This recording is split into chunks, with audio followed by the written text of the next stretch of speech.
Точно 5 часа и сега отивам до магазин. Ето го магазин пред мен.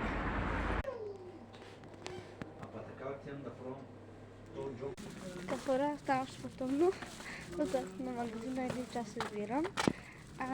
Ето купих си тук някои неща в този плик, които съм ги пробвала. И сега искам просто да направя един клип, като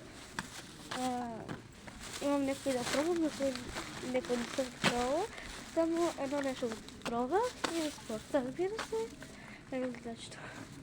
Това е врата, само че врата на прозореците, така като огледал. Да кажем. Тук има две лампи, че има малко светлина, кученце. Ето малко светлина. И там на смитка имам някой.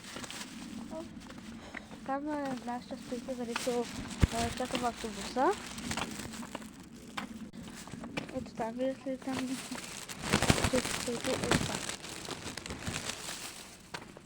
Това е май момчо. Чакай, аз съм малко по-близко. Ето там, където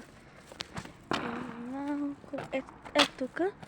Седим и чакаме рейсовете. Сега по този човек чакаме рейсове.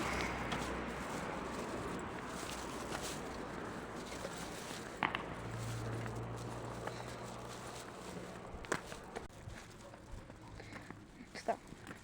Но година вече ще отиде, а то гърмят още пиратки.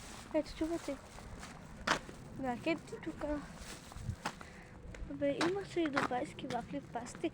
Не можах да ви покажа, не можах да ви покажа, защото там беше много хора и не знаете се колко казват за блогърите и просто да се забавят с тях.